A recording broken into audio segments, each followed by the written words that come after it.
What's going on, YouTube?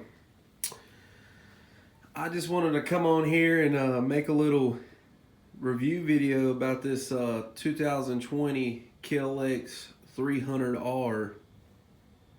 Uh, my thoughts about the bike personally. And I say I love it, man. I mean, this bike for the price and all the new bikes nowadays they're price gouged, but that's just the way it is. For a brand new 450 or something like that, you're looking over 10 grand out the door and whatnot. So but this bike as a trail bike, for what it is, I think it's priced reasonable at 55. And besides that, I think it's just a killer bike for what it is. I mean, it's air cooled trail bike. Uh, it's for somebody that wants to ride with their kids or just getting started riding. This would be the best bike for them. It's basically a 110 on steroids. I would compare it to like an old XR400, but this is like way better. It's fuel injection.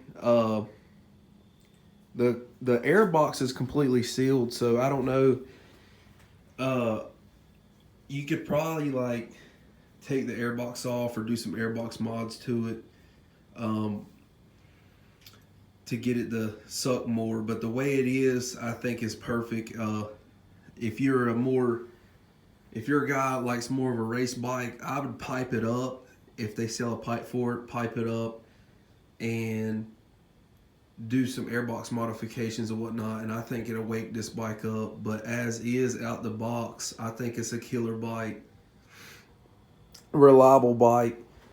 Comes with GMX 52 tires,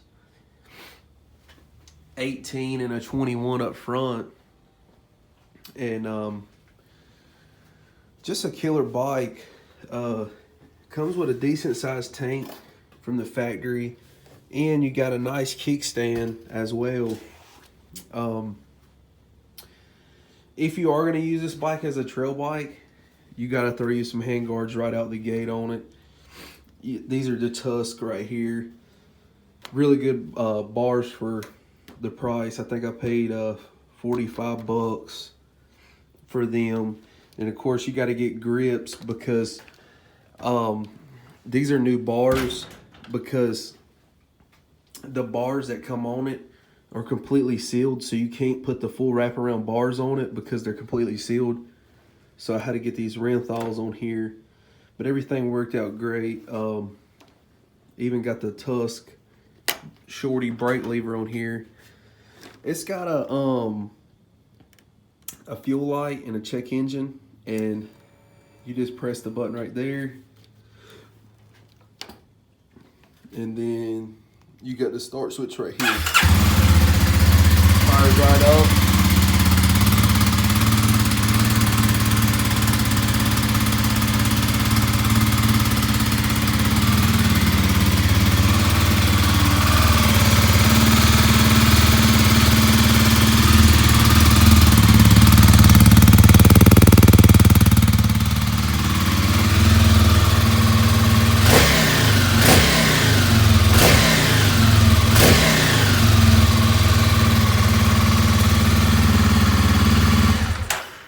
And then if you was riding and just shutting it off,